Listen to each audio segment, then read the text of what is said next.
اعوذ باللہ السمیع العلیم من الشیطان اللعین الرجیم بسم اللہ الرحمن الرحیم وبہ نستعین وہو خیر المعین الہی انطقنی بالہدی والہمنی التقوی۔ سب سے پہلے تو آپ سب کی خدمت میں حلول ماہ شعبان المعظم کی مبارکباد دیتے ہیں، اور آج کی خصوصیت کے ساتھ جو آج کی مناسبت ہے کہ صاحب تنقیح المقال آغا امام قانی اپنی کتاب میں جہاں مردوں کے بعد احوال النساء خواتین کا تذکرہ کرتے ہیں اور اس معظمہ کی ذات بابرکت تک پہنچتے ہیں، تو صاحب تنقیح المقال فرماتے ہیں کہ اپنی ماں فاطمہ زہرا سلام اللہ علیہا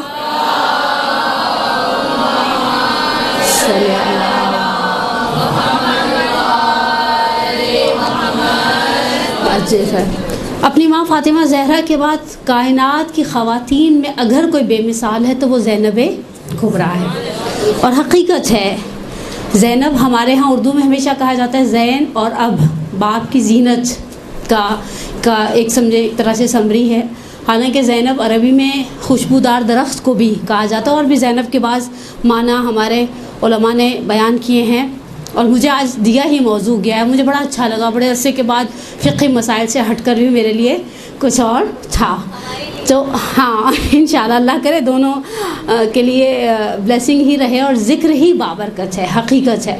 اس سے پہلے کہ میں سیرت اور شخصیت کے حوالے سے کچھ تھوڑے سی جملے، اپنی جیب سے تو میں کچھ بھی بیان کرنے کا نہ حق رکھتی ہوں نہ مجاز ہوں، اس سے پہلے کہ میں سیرت کی طرف آؤں، میں 6 یا 7 منٹ کی کچھ مقدماتی گفتگو آپ کی خدمت میں عقائد کے حوالے سے اور ایسی بابرکت ذوات، یعنی جناب زینب کبریٰ لے لیں، ابو الفضل عباس لے لیں، یا ایسی شخصیات کے حوالے سے کچھ تھوڑے سے جملے آپ کی خدمت میں عرض کروں گی۔ وہ جملے شاید ممکن ہے آپ میں سے بعض کو خشک لگے، خشک اس اعتبار سے کہ ہم نے اپنے ایک مزاج بنا لیا ہوا ہے، ہم صرف وہی سننا چاہتے ہیں جو ہمارا دل چاہتا ہے، اور پھر ہم وہی دینا چاہتے ہیں جو ہمارا دل چاہتا ہے۔ اسی لیے ہم محسوس کرتے ہیں، میں نے استقبال ماہ محرم کے جو پروگرام تھا کلاس، اس میں ایک جملہ کہا تھا کہ کچھ رہ جاتا ہے کچھ بہہ جاتا ہے۔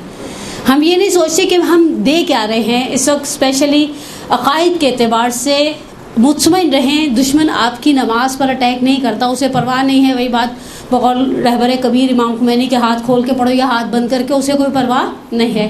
آپ کے روزے پہ بھی مسئلہ نہیں آتا، آپ کے حج کے اوپر بھی کوئی بحث کھڑی نہیں ہوتی، بحث عقیدے کے اوپر کھڑی ہوتی ہے۔ اور ہم سب جانتے ہیں کہ قرآن اگر 3 حصوں میں تقسیم کیا جاتا، ایک حصہ اخلاق تھا، ایک حصہ احکام تھا، اور ایک حصہ عقائد تھا، اور ہم عملی زندگی کے اندر اپنے اس عقیدے کے اندر بعض چیزوں کے اعتبار سے اتنا خدشے دار ہے۔ آپ نے دیکھا ہے کراچی کی سڑکوں پر محسوس کیا ہوگا، کراچی کی سڑکیں پہلی بارش کے بعد بہنے لگتی ہیں، کیونکہ میں نے ایک دفعہ دیکھا ہمارے ایریا میں کنسٹرکشن ہو رہی تھی، مٹی کے اوپر وہ تارکل کی لیئر بٹھا رہے تھے۔ اب یہ تارکل جو مٹی پر بچھایا گیا ہے، پہلی موسلادھار بارش اس تارکل کو اور مٹی کو بہا کر لے جائے گی۔ عقیدہ بھی ہمارا مٹی کے اوپر بچھی ہوئی تارکول کی طرح ہے، ذرا سا کچھ ہوتا ہے وہ فوراً ہی چلا جاتا ہے، پھر ہم کہتے ہیں کہ ہمارے بچے کیوں مثال کے طور پہ عقیدے کے اندر تزلزل کا شکار ہیں۔ میں لاسٹ ویک لاہور میں تھی تو وہاں بھی میں نے بچیوں سے کہا، میں نے کہا سب سے بڑا پرابلم یہ ہے کہ آپ لوگوں کے پاس عقیدہ نہیں ہے، اور جس شخص کا عقیدہ کمزور ہے اس کا عمل ممکن ہے اسے وہ فائدہ نہ دے پائے۔ تو کامن سینس کی بات ہے، میں ہمیشہ بچوں کو ایک مثال دیتی ہوں، اور یہ مثال ہمارے ایک استاد بزرگوار اپنے ایک استاد سے نقل کیا کرتے تھے کہ اگر میں آج مر جاؤں اور فرض کریں میرے مرنے کے بعد میرے ورثاء کو ایسے رحم آ جائے اور سوچیں کہ چلو الحمدللہ اہل نماز تھیں، اہل روزہ تھیں، لیکن چلو ذرا سی رحم دکھاتے ہوئے سال کی 2 سال کی 3 سال کی احتیاطاً نمازیں پڑھوا دیں، یا فرض کریں میرے ورثاء کو پتہ چلے سرے سے میری نماز باطل تھی، میرے وضو میں کوئی شبہ تھا، میرا وضو باطل تھا، خدا میرے ورثاء کو توفیق دے، انہوں نے نمازیں پڑھوانا شروع کر دی، میرے اوپر برزخ میں عذاب ہلکے ہو جائیں گے۔ اچھا فرض کریں یہی سچویشن روزے کے ساتھ ہو، انہیں پتہ چلے میرے روزوں کے اندر پرابلم تھا، وہ مجھے روزے پیچھے سے بھیج سکتے ہیں، میرے بچوں کو میرے مرنے کے بعد پتہ چلے وہ جو میں نے 8 سال پہلے حج کیا تھا وہ حج باطل تھا، فقہی اس کے اندر اشکالات تھے، وہ حج کسی کو نائب بھیجے، وہ حج کے ارکان کو انجام دے، میری حج کی ذمہ داری سے میں بری ذمہ ہو جاؤں گی. لیکن اگر میں عقیدے کے خلل کے ساتھ مری ہوں تو اب میرے بچے میری قبر پر آ کر عقیدے کے انجیکشنز نہیں لگا سکتے. تو بس فوکس کریں. اسپیشلی یہ شعبان ہماری خواتین کی گیٹ ٹوگیدرز کا ایک عظیم مہینہ ہے. عورتوں کو یہی فکر کھائی جاتی ہے کہ وہ کیا پہن کر جائیں سب سے زیادہ. حتیٰ اب آپ دیکھیے گا جنازوں والے سوٹ الگ ہونے لگ گئے ہیں. یہ جنازوں میں پہننے والا ہے، یہ کنڈل کی نیاز کے لیے بہت ہیوی نہیں ہو جائے گا، یہ رات کو شادی ہے وہاں پہن کر جائیں گے، یہ تقسیم انعامات میں پہن کر جائیں گے، یہ مدرسے پہن کر جائیں گے، یہ فلانے کے پاس پرسہ دینے پہن کر جائیں گے. یہی سوچتے ہوئے ہماری زندگیاں گزر جائیں گی. یا ہمارے ان کے ہاں کنڈوں کی ٹکیاں جو ہے نا وہ بڑی نرم تھیں. ہائے خدایا، سارا ہم و غم عورتوں کا فوکس ہوتا ہے کہ اللہ ہم یہ نہیں دیکھتے جس کے گھر کھا رہے حلال کھا رہے حرام کھا رہے ہیں. ان کے پچھلے سال بھی بڑے زبردست چھولے تھے، ان کے تو ہاتھ میں ذائقہ ہی بڑا. یقین کو میرا دل چاہتا ہے ہاتھ چونوں، ایسے چھولے بناتی ہے، وہی چھولے وہی پیاز وہی ریسیپی، بس کچھ ہے الگ سے. تو سامنے والا بڑی معصوم سی شکل بنا کے ہاں ذائقہ تو اصل میں ہاتھ میں ہوتا ہے، اور ہم بھی سر دبا کر جھکا کر کھا کر واپس آ جاتے ہیں. اچھا، ان گیٹ ٹوگیدر سے ہم نے اپنے دین کو کتنا فائدہ پہنچایا.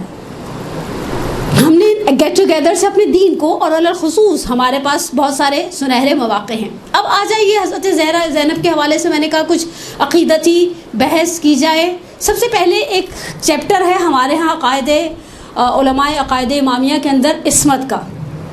عصمت کا لفظ آپ نے سنا ہوگا. عصمت کے حوالے سے بحث ہے کہ عصمت ہم جب بچوں کو ایک چیز سکھاتے ہیں، بہت چھوٹے بچوں کو ہی سکھانا شروع کرتے ہیں. اللہ بولے ہیں پنجتن، امام معصوم، انبیاء معصوم نہیں ہیں. وہ ہاں فرشتے معصوم نہیں ہیں. دیکھیں وہ بچہ تو بیچارہ بھی بولنے کے قابل نہیں ہے، ابھی ہم اس کے لیے تگودو کریں وہ بولے، جب بولے گا کہتے ہیں چپ کیوں نہیں رہتا. ٹھیک ہے نا. لیکن میرا آپ سے سوال ہے، یہ چیزیں ہم سب سکھا رہے ہیں یا نہیں سکھاتے؟ ویسے آج کل تو ہم نے مدرسے بھیجنا شروع کر دیا نا. حالانکہ میں نے پچھلے دنوں کچھ سال پہلے ایک سروے کیا تھا، جن مدارس کے اندر بچے بہت لمیٹڈ تعداد میں لیے جاتے ہیں اور ڈیلی بیسس پر بچہ جاتا ہے، بچے کو صرف 7.5 منٹ ملتے ہیں 1 گھنٹے میں. بہت دقیق کیلکولیشن تھی. بچہ جاتا ہے مدرسے میں، اٹینڈنس ہوتی ہے، بچہ جاتا ہے، دعائے سلامتی امام زمانہ پڑھی جاتی ہے، بچہ جاتا ہے، اسے سب بچوں سے سنا جاتا ہے نا. وہ ٹیچر ایک بچے کو 1 to 1 تو کوئی بھی نہیں لے کر بیٹھتا. اور یہ اس مدرسے کی بات ہے جہاں 20 سے زیادہ بچے کلاس میں نہیں اور روزانہ 1 گھنٹہ پڑھایا جا رہا ہے. آپ نے کبھی فوکس کیا؟ آپ میں سے بہت سو کے بچے ڈیلی بیسس پہ مدرسہ جاتے ہیں. ہم میں سے بات شاید ممکن ہے آپ لوگوں میں سے کوئی ایسا جو گھر پہ مدرسہ چلاتا ہے، کتنا کوالٹی ٹائم دیتا ہے. آگے کے چونچلے بعد کے چونچلے، وہ نیاز کی تقسیم لائنیں بن رہی ہیں، بچے مدرسے سے نکل رہے ہیں، کسی کو وین لینے آ رہی ہے، کسی کو ابا لینے آ رہے ہیں، کسی کو اماں لٹک کر لینے آ رہی ہے. یہ بچہ مدرسہ جا رہا ہے یا میرے پاس گھر میں بیٹھا اور میں نے اسے سکھانا شروع کیا اللہ ایک، پنجتن 5، امام 12، معصوم 14. انبیاء کے بارے میں کیوں نہیں آپ نے اسے کچھ کہا؟ جواب دے. 1 منٹ چپ کر جاؤں؟ چپ شاید زیادہ اچھی لگوں آپ کو. میں ابھی لاسٹ میری اتفاق سے سیٹرڈے کو غسل و کفن کا سیشن تھا. 2.5 گھنٹے بولنے کے بعد میں نے کہا اب 2 دن بولنے کے قابل نہیں رہوں گی. میرے بچے کہیں اچھا امی کی داڑھ میں درد ہے یا بہت بول کر آ گئی ہیں، اب مزید ہمت نہیں رہی. انبیاء معصوم نہیں تھے کیا ہمارے عقیدے میں؟ تھے نا؟ تھے. اوکے آگے چلیے. جب ہم عصمت کی بات کرتے ہیں تو ہمیں ہمیشہ یاد رکھیں معصوم ہمارے پاس 2 طرح کے ہیں، عصمت کبریٰ اور عصمت کبریٰ میں وہ عصمت ہے. اچھا، عصمت کی بیسیکلی ڈیفینیشن کیا ہے؟ اس عصمت کے ساتھ ایک اور چیز ہماری شریعت کے اندر ہے، وہ ہے لفظ عادل، عدالت. عدالت کی آسان ڈیفینیشن اگر ہم آغا جعفر سبحانی دامت ظلہ العالی کی کتاب کو اٹھا کر دیکھیں، شرح استدلالی جو انہوں نے لکھی ہے، عادل ایسے شخص کو کہتے ہیں جو کبیرہ کو انجام نہیں دیتا اور صغیرہ کو رپیٹ نہیں کرتا. صغیرہ کی ایک مثال بنائیں. آپ لوگ مدرسے والے ہیں، مجھے آپ سے یہ امید نہیں تھی آپ لوگ ایسی خاموشی سے میرا سامنا کریں گے. دیکھیں، پیش امام عادل ہونا چاہیے، گواہ عادل ہونا چاہیے. طلاق کے سیغے 2 عادل مردوں کے سامنے پڑھے جائیں گے. چاند کی گواہی 2 عادل مرد دیں. کسی کی عدالت کی بحث تو بہت جگہ آتی ہے نا. پیش امام آپ کی پوری نماز میں سے صرف آپ کی الحمد اور سورہ کی ذمہ داری لیتا ہے، اس کے علاوہ وہ آپ کی نماز میں سے کوئی ذمہ داری ایکسیپٹ نہیں کرتا. وہ ایسا ہو، وہ ویسا ہو، وہ ویسا ہو، وہ عادل ہو، وہ عادل ہو یعنی کبیرہ کو انجام نہیں دیتا، کبیرہ یعنی جھوٹ نہیں بولتا، غیبت نہیں کرتا مثلا، اور سینکڑوں مثالیں ہمارے پاس، یعنی 100 کے لگ بھگ یا شاید اس سے زیادہ گناہ کبیرہ کی ایک فہرست ہے، کچھ اخلاقی فہرست ہو. شہید دستگیر شیرازی نے باقاعدہ گناہ کبیرہ نامی کتاب کے اندر اشارہ بھی کیا ہے، بیان بھی کیا ہے. صغیرہ کی مثال بنائیں. چلیے آج آپ لوگوں کو میں نے گھیر لیا جنہوں نے بھی جا کے کنڈوں کی نیاز کہیں کھا لی ہے.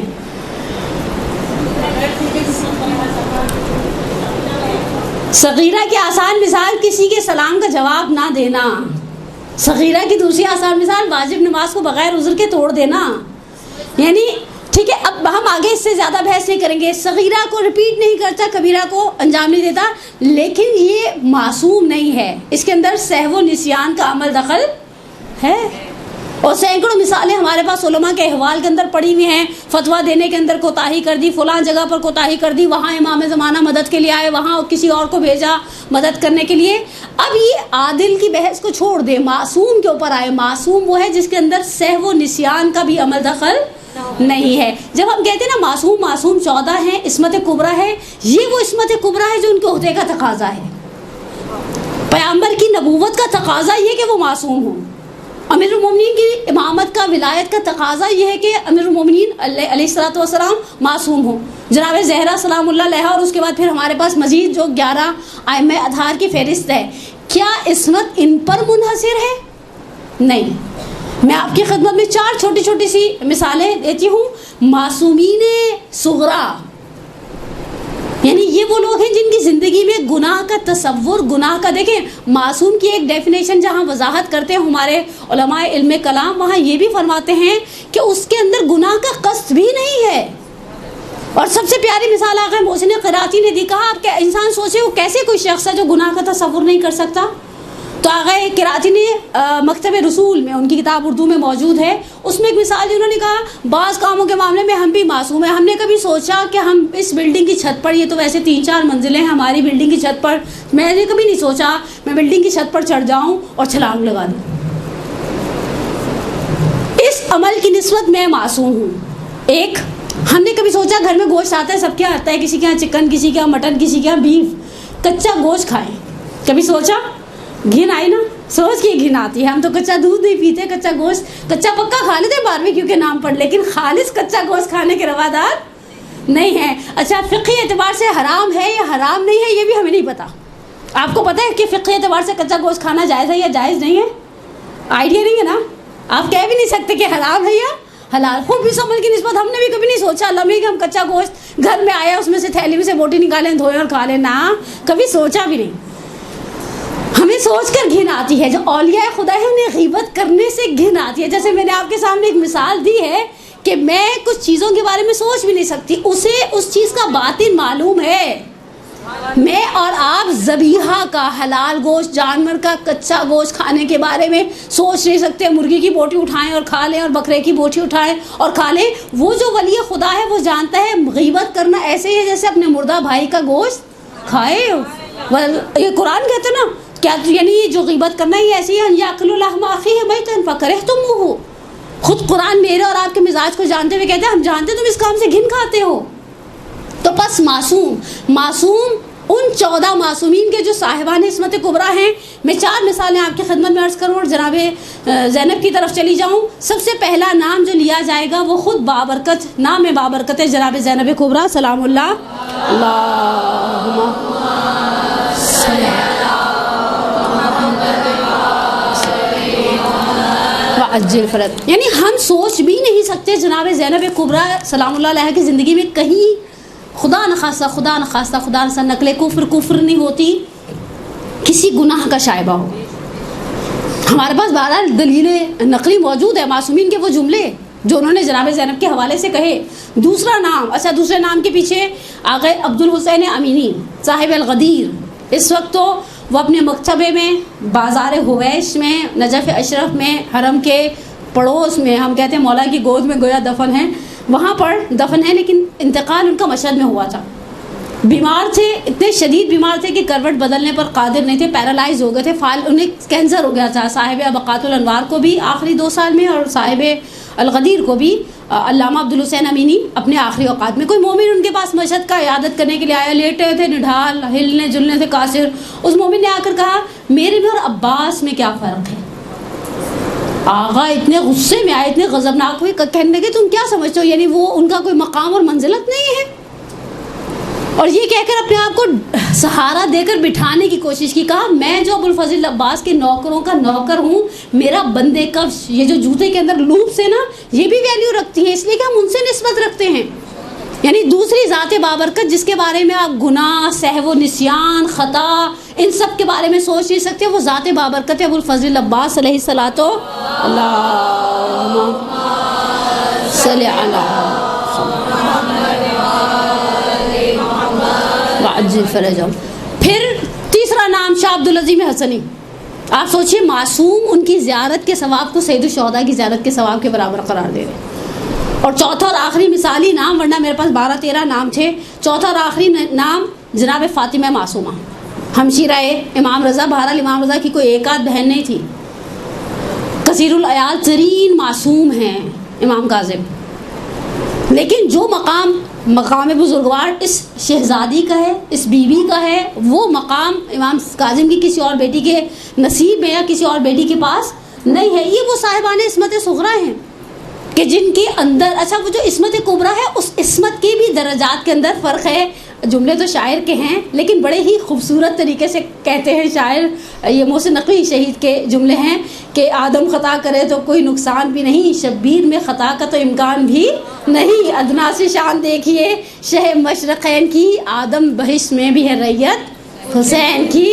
سید الشہداء کی عصمت کو آپ معصومین کی یا ائمہ اطہار کی عصمت کو آپ انبیاء کی عصمت کے ساتھ ملا نہیں سکتے. ان کا بہرحال آدم صفی ضرور ہے، اوصاف گر نہیں. بہرحال یہ اب آ جائیں، اگر ہم صاحب عصمت صغریٰ جناب زینب کبریٰ کے حوالے سے ہم دیکھیں، ہم تو اس بیوی کے بارے میں سے آغا کاظم قزوینی علی اللہ مقاموں کی کتاب پڑھی تھی، فاتح زینب کبریٰ اردو میں ہے اور بڑی خوبصورت کتاب ہے.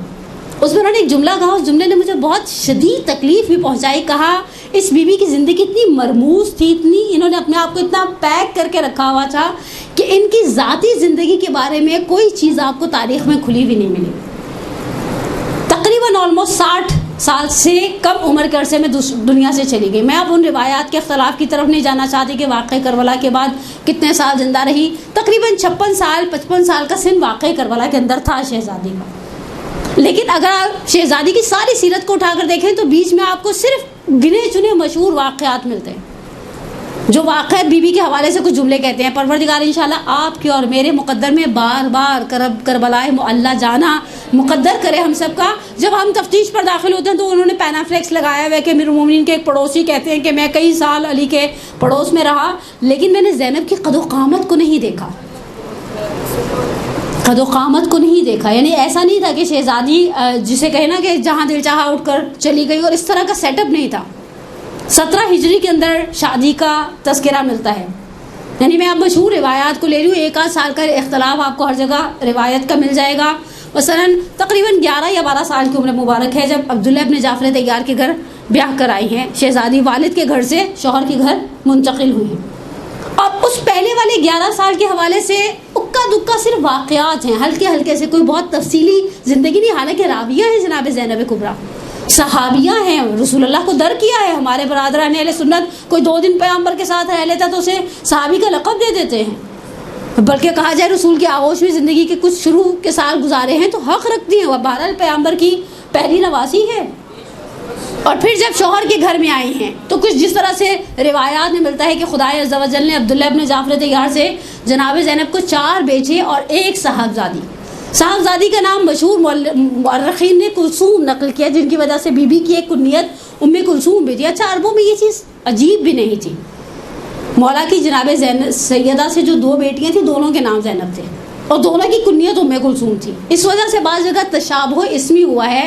بعض روایات کے بارے میں مثلا آغا کاظم قزوینی نے کہا کہ وہ جو 19 رمضان والی روایت ہے وہ جناب زینب کے گھر کی ہے، ورنہ ہم ہمیشہ ابھی تک پڑھتے چلے آئے تھے کہ جناب ام کلثوم کے گھر مدعو تھے اور بیٹی نے دسترخوان بچھائے، افطار کا نمک اور دودھ رکھا. بہرحال بزرگان کی تحقیقات ہیں، ہماری تو نہ مجال ہے کہ ہم ان کی تحقیقات کے حوالے سے کچھ کہہ سکیں، نہ ہی ہمیں کچھ کہنے کا اختیار ہے.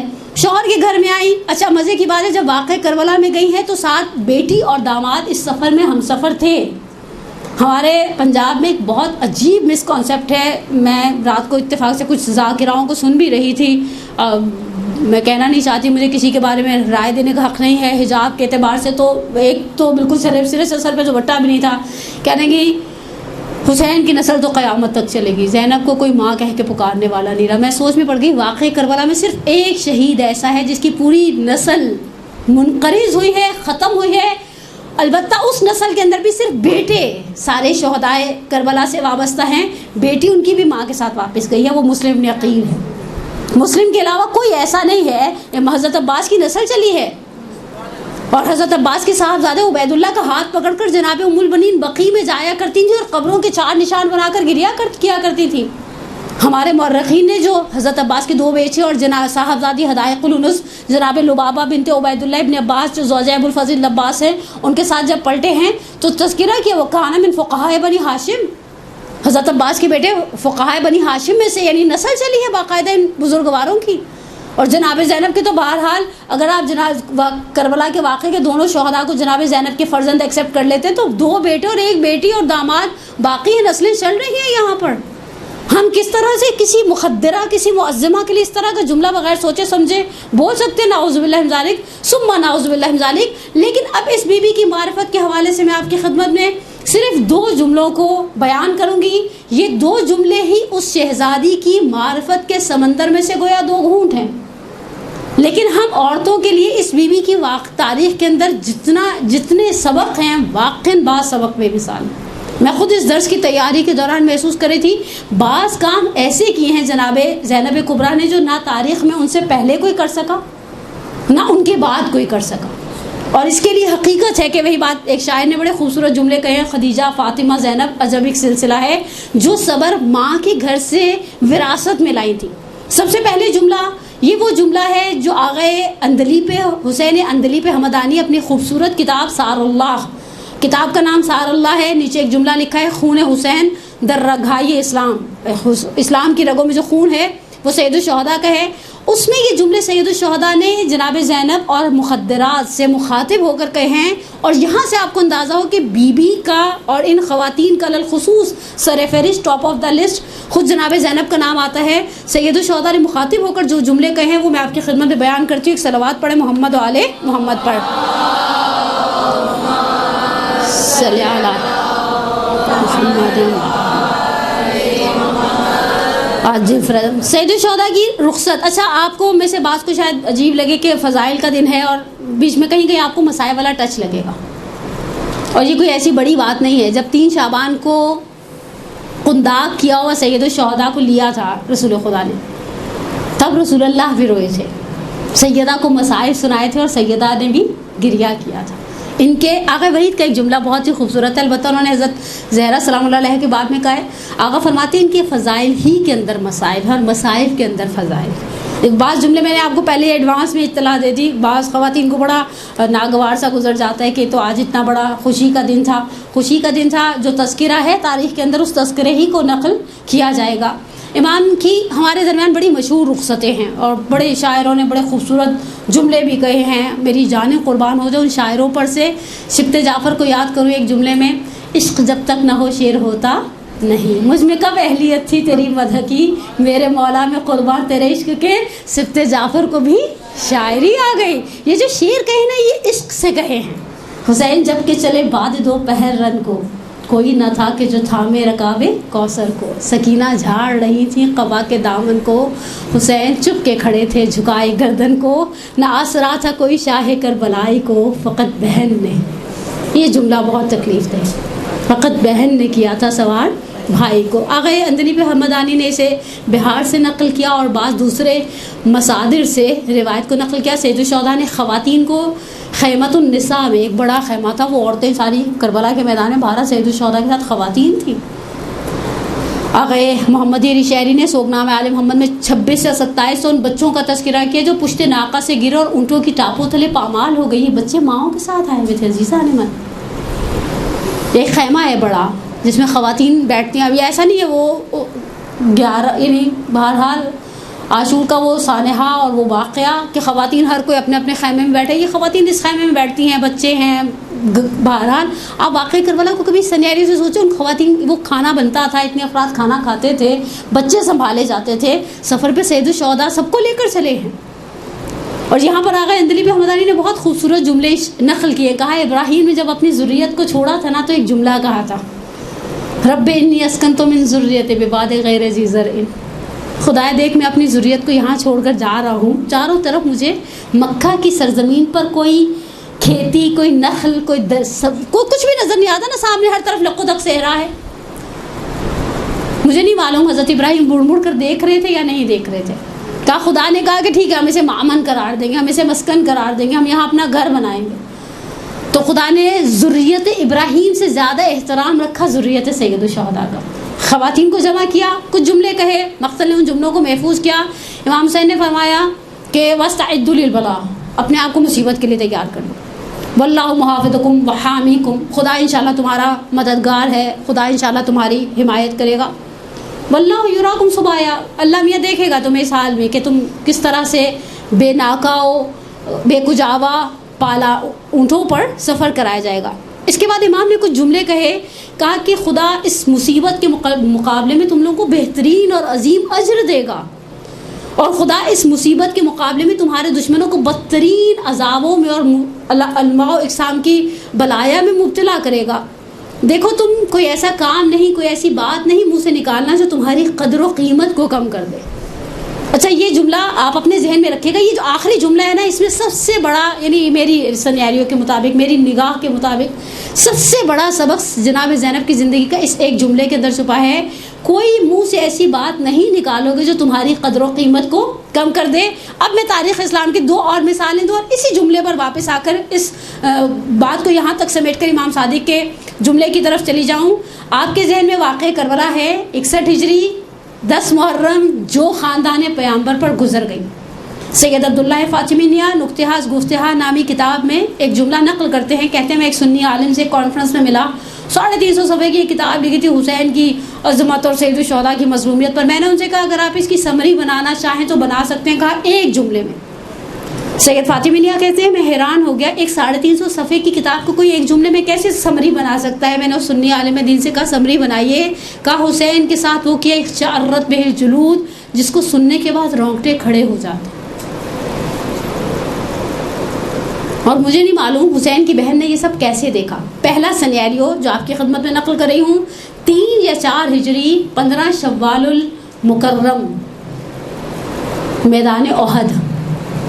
تاریخ میں ایک جملہ ہے, رسول اللہ پہنچے میدان احد میں, رسول اللہ کی آنکھوں سے آنسو جاری تھے, محاسن سے گر رہے تھے, داڑھی سے آنسو گر رہے تھے. رسول کو پتہ چلا ان کا شیر دل جری چچا میدان احد میں زمین پر لاش گری ہوئی ہے. ہم سب جانتے ہیں ہندا نے لعنت بھیجے نا زیارت عاشورہ میں, آکلت الاقباد اللعین ابن اللعین لا لسان کا و لسان نبی. ہندا نے جگر نکالنے کی کوشش کی تھی, حمزہ کی لاش کا مصلاح کر دیا گیا تھا, لاش کی بہت بے حرمتی ہو گئی تھی. رسول اللہ کھڑے ہیں, صحابہ پاس کھڑے ہیں, تاریخ گواہ ہے. میدان احد کی 15 شوال کی تاریخ میں حمزہ کی میت پر گریا کر رہے ہیں. کسی نے پیچھے سے آ کر رسول اللہ کے کان میں ایک جملہ کہا, یا رسول اللہ صفیہ بنت عبد المطلب آ رہی ہیں. صفیہ کا اور حمزہ کا آپس میں بہن بھائی کا رشتہ ہے.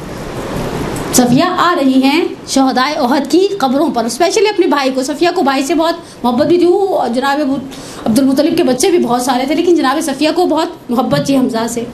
رسول اللہ نے بلال سے, بعض روایات کے مطابق بلال سے کہا جاؤ جا کر صفیہ کو روک دو, جہاں پر بھی ہیں صفیہ میدان احد میں. انہوں نے صفیہ کو روک دیا. پہلا کام یہ کہ اپنے کندھوں سے ابا اتاری, حمزہ کے اوپر ڈالی. حمزہ قد دراز تر تھے, حمزہ کا جسم پوری طرح ڈھکا نہیں. میدان احد سے جھاڑیاں جمع کرنا شروع کی, پنڈلیوں کو ڈھانپ دیا. صحابہ نے کہا یا رسول اللہ کیا کر رہے ہیں. کہا جاؤ اب بلال سے کہو صفیہ کو لے آئیں.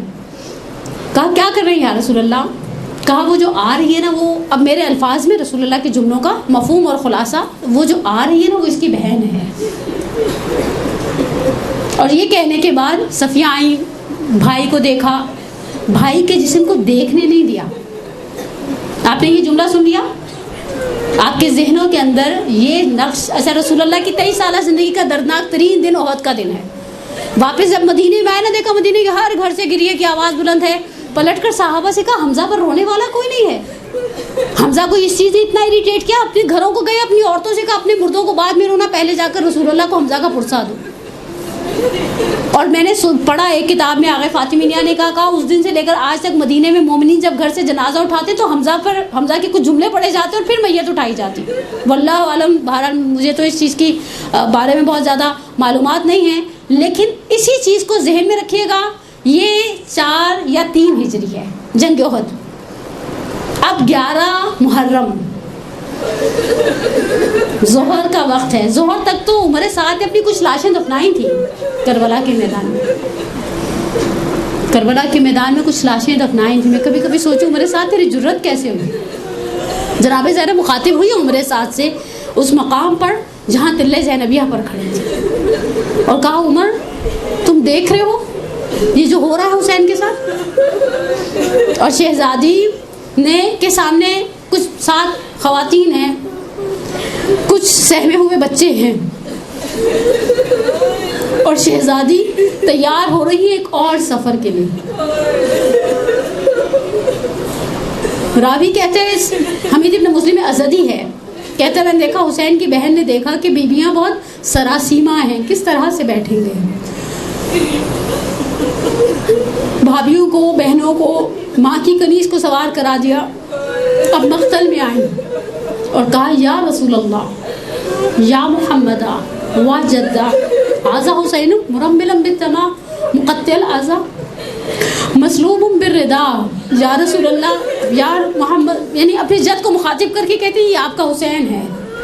مجھے نہیں معلوم، دیکھیں میں حق نہیں رکھتی تاریخ کے اندر کچھ اپنی رائے دینے کا، لیکن میرا دل کہتا ہے بعید نہیں ہے جناب زینب نے تو جنگ احد نہیں دیکھی نا،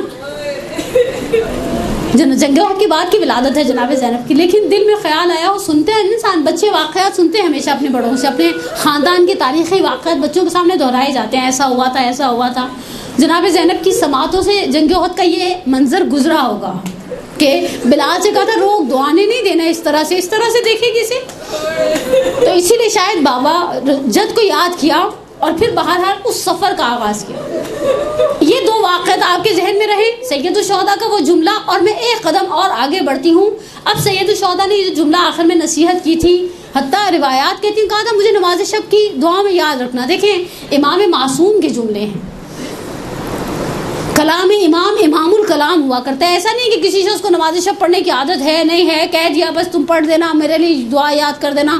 ہم جیسے بعض لوگوں کو کہہ دیتے ہیں ہمیں پتہ بھی نہیں ہوتا وہ نماز شب پڑھتا بھی ہے یا نہیں پڑھتا۔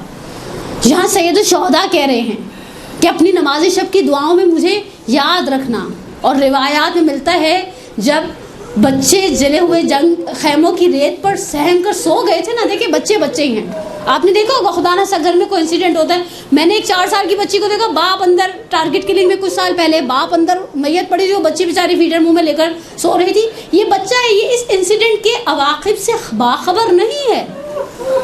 جناب زینب اپنی جگہ سے اٹھی، ہمارے بعض مرثیہ نگاروں نے اور ذاکروں نے کہا ہے کہ حور کی زوجہ کھانا پانی لے کر آئے تھے، مجھے تعجب حسن فوجش کیا، اپنے ساتھ خواتین لائی ہی نہیں تھی سرے سے۔ مرحوم نقل نے اس کے اوپر شہید انسانیت میں بہت مفصل بحث کی ہے، اللہ مقامہ، لیکن بہرحال اٹھی اپنی جگہ سے، دائیں جا رہی ہیں بائیں جانے ہیں۔ امام سجاد نے پوچھا پھوپھی اماں کیا چاہیے؟ کہا پانی کی تلاش ہے۔ کہا پانی کیا کریں گی؟ مرحوم نقل نے ایک بڑا خوبصورت جملہ کہا ہے، کہا آپ کے خیال میں حسین کی اس شہادت کو بھول کر سید جناب زینب اتنی مغلوب ہو گئی ہیں اپنے فطری تقاضے سے کہ پانی کو یاد کرے؟ کہا مجھے کچھ گھونٹ پانی کے چاہیے، میرے بھائی نے مجھ سے کہا تھا مجھے نماز شب کی دعاؤں میں یاد رکھنا، نماز شب کا وقت ہو گیا ہے، ہمارے ہاں ایک جنازہ اٹھتا ہے۔ اب میرا پہلا سبق ہر اس مومنہ کے لیے، ہم میں سے دیکھیں ہم انسان ہے، اس دنیا میں آیا ہے، اقربا کے صدمے سے بغیر دنیا سے جانے والا نہیں ہے۔ خدا نہ خاصہ، بلکہ میں محسوس کرتی ہوں جتنا کبھی کبھی انسان کی لمبی عمر ہوتی جاتی ہے ویسے ویسے اس کی مصیبتیں، اس کے آلام بڑھتے جاتے ہیں۔ صرف آپ کے ذہن کو تھوڑا سا تقریب ذہن کے لیے ایک مثال دیتی ہوں۔ حکایات انبیاء میں ایک واقعہ ملتا ہے، حضرت جبرائیل آئے تھے حضرت سلیمان بن داؤد کے لیے آب حیات لے کر، حضرت جیسے ہی لے کر آئے حضرت سلیمان کے سامنے، وہ مصاحب وہ دربار آپ نے واقعات سنے ہوں گے حضرت سلیمان بن داؤد کے، اس سلطنت کے اور اس دربار کے اور اس کی خوبصورتی کے اور اس کے جاہ و شم کے، جیسے ہی جبرائیل لے کر آئے آب حیات، سلیمان بن داؤد نے سب مصاحبوں سے درباریوں سے پوچھا کہ تم لوگوں کا کیا مشورہ ہے, یہ آب حیات پی لوں؟ سارے کے سارے کہنے کہ ہمیں دیتا تو ہم تو ضرور پی لیتے. اچھا ان مصاحبوں میں, ان کمپینینز میں وہ جو ساتھ والے ہوتے ہیں ان کے اندر ایک بندہ کم تھا. سلیمان بن داؤد علیہ السلام نے کہا کہ اسے لے کر آؤ. وہ بندہ دربار میں لائے گا. سلیمان بن داؤد علیہ السلام نے پوچھا کہ یہ آب حیات ہے, یہ جبرائیل امین ہے, یہ میرے لیے لے کر آئے ہیں, آفر ہے, نیسیسری نہیں ہے, پیوں یا نہ پیوں؟ حضرت اس آنے والے شخص نے, اس کا نام میرے ذہن سے اسکپ ہو گیا, اس نے پہلا سوال کیا, کیا صرف آپ کے لیے لایا یا پوری فیملی کے لیے لایا؟ سلیمان بن داؤد نے بڑے اس سے کہا میرے لیے لایا, میں اللہ کا نبی ہوں. ایسا تھوڑی یہ آفر ساری فیملی کے لیے ہے, ایسی یہ پاکستانی حکومت ہے جیسی آفریں پوری فیملیوں کو دیتی ہے وزیروں کی, وہ اللہ کے نبی ہیں, وہ عہدہ نبوت کا حضرت سلیمان علیہ السلام کے پاس ہے. کہا یا نبی اللہ کبھی مت پیجیے گا. اچھا سوچیں 50 بندے کہہ رہے ہو پی لو پی لو پی لو, ایک بندہ کہہ رہا ہو نہ پیو نہ پیو نہ پیو, انسان خود بخود کنفیوز ہو جائے گا, جیسے ابھی آپ لوگ کنفیوز ہو رہے ہیں کہ کیوں نہ پیے. ہم بھی ہوتے تو ہم شاید پینے میں دریغ نہیں کرتے.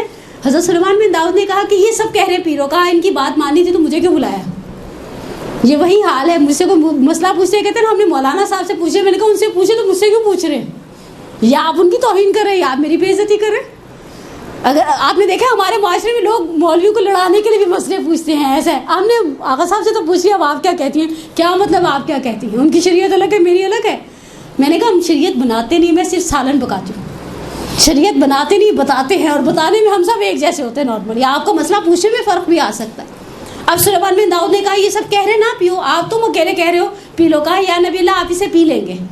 ایک ایک کر کے 50 بیویاں تھیں قول مجلس الہی رحمہ کے سلیمان بن داؤد کی. کہا ایک ایک کر کے بہن بھائی مر جائیں گے, بیویاں مر جائیں گی, بچے مر جائیں گے, ماں باپ مر جائیں گے, دوست احباب مر جائیں گے. پھر آپ دن میں 100 دفعہ کہیں گے اللہ میں مجھے اٹھا لے, تو جبرائیل آ کر کہیں گے آپ نے خود آب حیات پیا تھا, ہم نے آپ کو زبردستی نہیں پلایا تھا. حقیقت ہے بعض اوقات انسان جتنی طولانی عمر پاتا ہے اتنے اقربا کے جنازے اٹھاتا ہے. جتنی طولانی عمر پاتا ہے, آپ کسی 80 سال کے بڈھے کو پوچھ رہے ہو بہن بھائی مر گئے, وہ بھابیاں بھی مر گئی, بیگم بھی مر گئی, پہلے تو بچے بھی مر گئے, بیچارے بابا جی رہ گئے, کیا کرتے ہیں جنازے اٹھاتے ہیں. زندگی میں مزہ بولیں, ناراضگی میری اور آپ کی نہیں نا, زندگی کی کچھ چیزوں میں مزہ ہے. اچھا اب انسان جب صدمے سے آتا ہے, میرا پہلا درس اس گفتگو سے, ہمارے ہاں اب میں جو جملہ کہنے کی نا آپ کو بڑا تلخ سا لگے گا, آپ مینجمنٹ کو ایک پرچی پر لکھ کے جگہ زہرا کی دوبارہ درس نہیں رکھوائیے گا, لیکن حقیقت ہے میں نے جنازوں پر دین کا جنازہ اٹھتے ہوئے دیکھا ہے. پہلی چیز جو خواتین کے لیے مینیج کرنا ایک درد سر بن جاتی ہے وہ ان کا پردہ ہے. خدا نخواستہ دیکھیں ہم سب رشتوں میں گندے ہوئے, ہم عورتیں ہیں, میں آپ کی بات فیلنگس کو اتنی اچھے طریقے سے سمجھ سکوں گی اس لیے کہ میرا اور آپ کا ایک جسے کہ نا ہماری جینڈر سیم ہے. میں نے اپنی گناہ گار آنکھوں سے دیکھا وہ جنازہ اٹھانے والے. اچھا ہمارے جنازہ اٹھانے ہمیشہ مرد حضرات آتے ہیں. جنازہ آج تک آپ نے کبھی کسی اور خواتین کو اٹھاتے ہوئے دیکھا؟ جنازہ عورت کا ہو مرد کا ہو, بچے 2 سال کی بچی کا بھی جنازہ اٹھانے آتے ہیں نا, مرد آتے ہیں اندر. اچھا جب مرد آتے ہیں تو خواتین ایسے گری چلی جا رہی تھیں, بعض اوقات انہیں ہوش نہیں ہوتا, نامحرم کو ہاتھ لگ رہا ہوتا ہے, یس اور نو, بال کھل گئے ہوتے ہیں, یس اور نو. پچھلے دنوں میں نے کسی سے سنا ان کو تو بیٹیوں کو دکھ ہی نہیں تھا, نہ کسی نے اپنے آپ کو مارا پیٹا, نہ بین کیے اور نہ ہی بال کھولے. میں نے کہا اچھا جنازے کو کیا اس چیز سے سجایا جاتا ہے؟ جنازہ ہے یا نعوذ باللہ شادی کی گاڑی؟ ہم خواتین حضرت زینب پر کتنا سنتی ہیں, لیکن پہلی چیز جو ہمارے ہاں جنازوں پر خراب ہوتی ہے وہ دین کا جنازہ ہوتا ہے جو اٹھ جاتا ہے. اس جنازے کے ساتھ بعض اوقات چچا زاد بھائیوں سے خواتین لپٹ کر, نعوذ باللہ میں نے اپنی گناہ گار آنکھوں سے دیکھا نہیں, تو مثال بنانے کی مجاز نہیں تھی. وہ ساتھ لگا کر تسلی دے رہے ہیں نہیں رو نہیں رو نہیں رو, اور جو انہیں ملتا وہ ہمارے اندر صبر کا نام اس موقع پر باقی نہیں رہتا. دوسری مثال, اب جناب زینب کا واقعہ تو آپ کو مجھ سے بہتر معلوم ہوگا انشاءاللہ. دوسری چیز نماز. اکثر گھر والے کو نماز کا کوئی اتنا خاص ہوش, البتہ میں نے اسی کراچی کے اندر کسی کے جنازے پر دیکھا, ہم وڈو کے ساتھ افسوس کرنے کے لیے کھڑے تھے اور وہ اللہ اکبر کہہ کے نماز پڑھ رہی تھی. ایسے لوگ ہمارے درمیان موجود ہیں, وہ معصوم نہیں ہیں, وہ ہماری طرح خطاؤں سے سہو و نسیان سے بھرے ہوئے انسان ہیں, لیکن وہ خدا سے صبر مانگتے ہیں اور خدا انہیں صبر دیتا ہے. ہم نے صبر مانگا بھی تو نہیں, ایسے مصیبت کے موقع پر کہتے خدائے انا للہ و انا الیہ راجعون. پردہ خواتین کا باقی نہیں رہتا. نماز کی بہت سارے لوگوں کو نعوذ باللہ کہنا چاہیے ہوش نہیں رہتے کہ نماز پڑھنی ہے, بس یہ چاہتے ہیں ہم اسے کچھ ٹرنکولائزر دے کر سلا دیا جائے, رو رہے رونے دو, روئے گا, جب ابراہیم کا انتقال ہوا تھا پیامبر کی آنکھوں میں آنسو تھے. آغا جعفر سبحانی فرازہائیہ زندگانی پیامبر اسلام میں ایک مثال بناتے ہیں, کہتے ہیں کسی نے جا کر بڑی طنز والے لہجے سے, سارے تو چاہنے والے نہیں تھے نا, خالص نہیں تھے, کہا کہ یا رسول اللہ ہمیں کہتے ہیں صبر کرو صبر کرو صبر کرو, اور خود آپ کی آنکھوں میں آنسو ہیں. اللہ کے رسول کے جملوں کا مفہوم ہے دل کو آگ لگتی ہے, آنکھ سے آنسو بہتا ہے. لیکن ہم خاندان پیامبر زبان سے کوئی ایسا جملہ نہیں نکالتے جو خدا کی مرضی کے خلاف ہو. تیسرا درس یہی ہے. پہلا جملہ خدا نخواستہ دیکھیں اولاد کا وہ میر انیس کے مرثیے واقعی حق ہے. اے مومنو اولاد کا مرنا بھی غضب ہے, اولاد کا مرنا بھی غضب ہے. ہم بعض اوقات جنازوں پر اگر کسی مومنہ کے جوان سال بچے کا یا بچی کا انتقال ہو جائے تو ہم کہتے ہیں اس کی آئی مجھے کیوں نہیں آئی. سید الشہداء نے جناب زینب سے کیا کہا تھا؟ وَاسْتَعِدُّوا لِلْبَلَاءِ وَاللَّهُ مُعَافِدُكُمْ وَمُحَامِيكُمْ. آخری جملہ امام حسین کا کیا تھا؟ منہ سے کوئی ایسی بات نہیں نکالو گی جو تمہاری قدر و قیمت کو کم کر دے. یہ قضاء و قدر ہے, یہ قضاء و قدر ہے. اس کے سامنے کوئی ڈٹ سکتا ہے؟ ہم اگر خدا نہ سے ایک قریبی عزیز چلا گیا ہے ہم اب اس کو واپس لا سکتے ہیں؟ ہم میں سے کوئی بھی واپس لانے کی صلاحیت نہیں رکھتا. یہ خدا کی سنت نہیں ہے. لیکن ہمارے ہاں کفر آمیز جملے بولے جاتے ہیں. سید الشہداء نے جناب زینب سے کہا کوئی ایسا جملہ نہیں بولنا جو قدر و قیمت کو کم کر دے. رسول خدا نے کہا کہ ہم گریا کرتے ہیں, دل کو آگ لگتی ہے, آنکھ سے آنسو بہتا ہے. زبان سے ہم خاندان پیغمبر کوئی ایسا جملہ نہیں نکالتے جو خدا کی قدر و قیمت, خدا کی مرضی کے خلاف ہو. ہمارے ہاں مصیبت میں سب سے پہلے ہماری زبان کنٹرول سے باہر ہوتی ہے. اس کی آئی مجھے آ جاتی, لوگوں کے بچوں کو کچھ نہیں ہوتا, ہمارے گھر میں ساری مصیبتیں آتی ہیں. حتیٰ میں نے کسی کے انتقال پر ان کی زوجہ سے کسی کو یہ کہتے ہیں ہم بڑا صلہ رحم کرتے تھے, اور آپ لوگ کہتے ہیں مولوی حضرات صلہ رحم سے عمر لمبی ہوتی ہے, یہ تو جوانی میں ہی مر گئے. اور اگر کسی گھر میں دادا زندہ ہے, الزائمر کا شکار ہے, بڑھاپے کی بیماری میں مبتلا ہے, اور گھر سے کوئی جوان میت اٹھ جائے تو پھر ہم کہتے ہیں اللہ میاں اس کی بجائے اس کے پاس کیوں نہیں بجائے. نہیں, اللہ میاں کو اوپینین دے رہے ہیں ہم خدا سے کہیں گے خدا تو نے کس کے لیے ملک الموت کو بھیجا اور کس کے لیے ملک الموت کو نہیں بھیجنا. اس کو اپنا کام بہت اچھی طرح سے کرنا آتا ہے. پہلی چیز جو جناب زینب کی زندگی کا سب سے اہم ترین سبق ہے. اب آگے اگلا اسٹیپ دیکھیے. اس مثال کو دیکھ کر میں امام صادق کے جملے کی طرف چلی جاؤں. جب دربار عبید اللہ ابن زیاد میں پہنچی, ہمارے پاس دو معروف خطبے ہیں جناب زینب کے حوالے سے مقاتل کے اندر, ایک کوفہ کے اندر ایک شام کے اندر. اچھا, شام کے کوفے کی ٹون ہی الگ ہے. عبید اللہ ابن زیاد کے سامنے جو کوفے کے اندر خطبہ دی اس میں کلام مسجع ہے. ڈاکٹر جعفر شہیدی حیات فاطمہ زہرا میں باقاعدہ بحث کرتے ہیں. کلام مسجع مکی صورتوں میں قرآن کی آخری جو صورت ہے نا 30ویں پارے کے آپ کو کلام مسجع ملے گا. شعر کا انداز غالب ہے. مثال کے طور پر سورہ کوثر کو اٹھا لیں, سب سے چھوٹا سورہ بسم اللہ الرحمن الرحیم انا اعطیناک فصلی لربک انا شانئک هو. اچھا, یہ چیز آپ کو آخری سوروں میں ملے گی, یہی چیز آپ کو امیر المومنین کے کلام میں ملے گی. کلمات کثار میں سے دوسری مثال مولا کائنات کے نہج البلاغہ میں جو آخری میں گولڈن سینگز ہیں کلمات کثار ہے. مولا کہتے ہیں التقلل ولا التوسل من لم یؤت قائدا لم یؤت قائما والدهر یومان یوم لک و یوم علیک اذا کان یوم لک فلا تبتر واذا کان یوم علیک فاصبر. یعنی یہ جو ردم جسے کہا جاتا ہے نا, یہ ردم ہے. یہ کلام مسجع آپ کو جناب سیدہ کے اس خطبے کے اندر نظر آئے گا جو انہوں نے دربار میں فدق کے معاملے میں دیا ہے.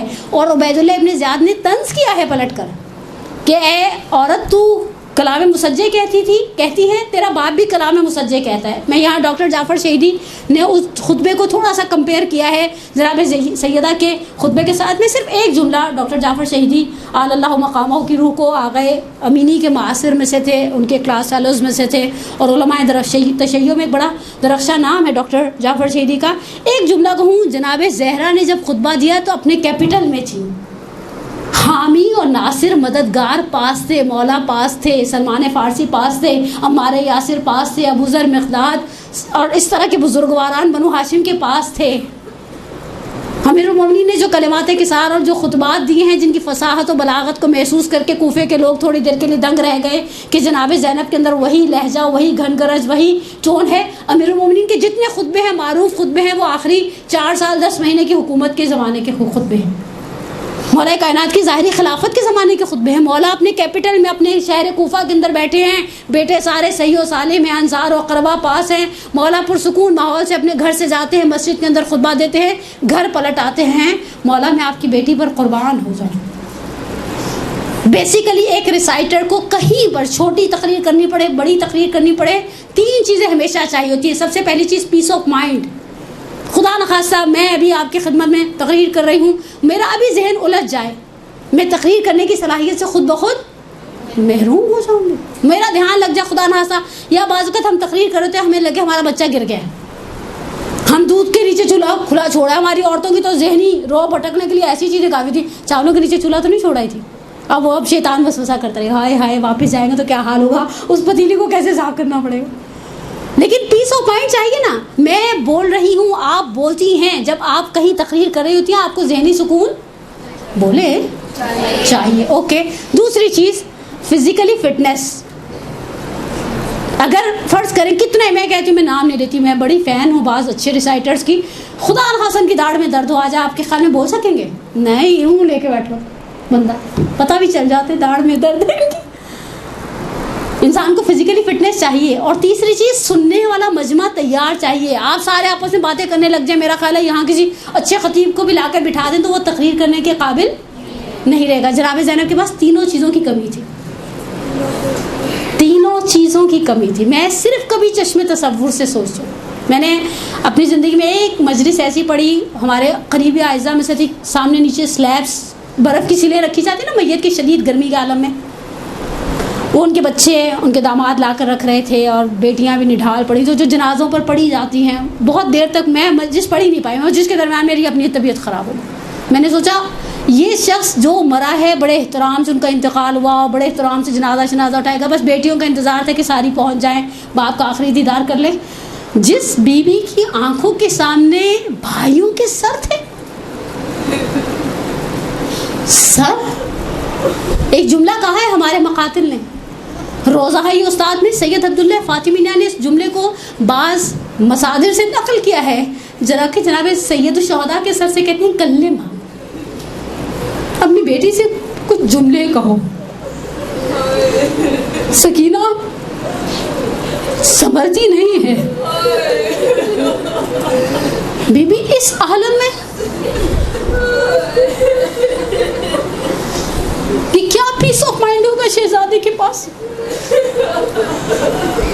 مجھے نہیں معلوم. میں نے پچھلے دنوں ایک عراقی ڈاکومنٹری دیکھی تھی, اس میں دکھایا سید الشہداء کی آنکھیں نیم باز تھیں, آدھی کھلی ہوئی آنکھیں تھیں. واللہ عالم, مجھے نہیں پتا. میں نے کہا نا, میں نے یہ چیز کبھی مقتل میں نہیں پڑھی, لیکن اس نے کہا جب دیکھتی تھی میں بھائی کے چہرے کی طرف تو احساس ہوتا تھا اس بھائی نے آخری لمحات میں مجھے کیا کہا تھا. منہ سے کوئی ایسی بات نہیں کہنا جو قدر و قیمت کو گرا دے.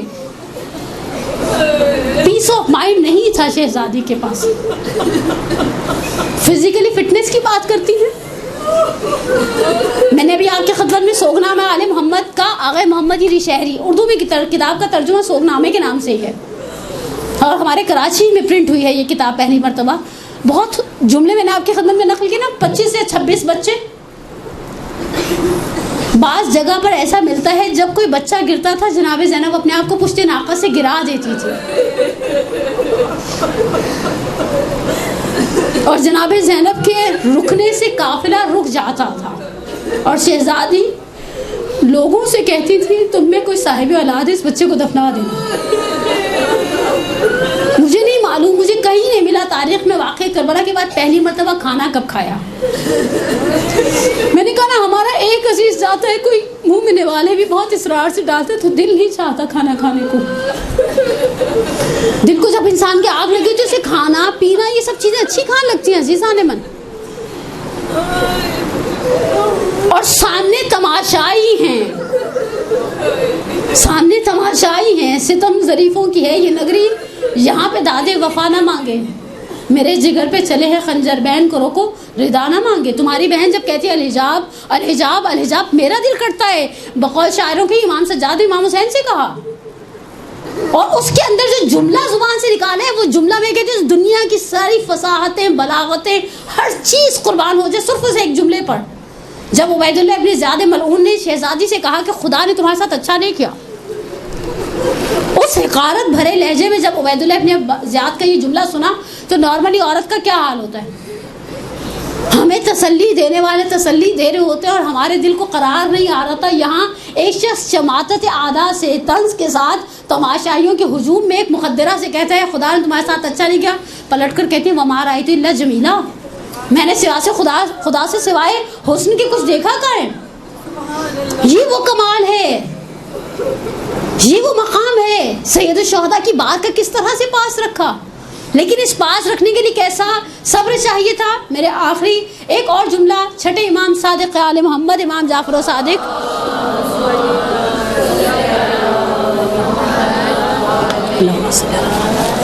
کا آپ کی خدمت میں نقل کروں اور بحث کو یہاں پر سمیٹ جو جناب زینب کبریٰ سلام اللہ علیہ کے حوالے سے. دیکھیں معصومین کے کلمات ہمیں معرفت دلاتے ہیں. میں نے یہ جملہ شاید آپ کی سماعتوں کی نظر پہلے بھی کیا ہو کہ بقول بزرگان کے جو زیارتوں پر حاشیے لکھتے ہیں اور شرحیں لکھتے ہیں ائمہ کی زیارت کے، کہتے ہیں اگر آپ کو مولا سے محبت کا اظہار کرنا ہے نا امیر المومنین سے تو آپ زیارت امین اللہ پڑھیں.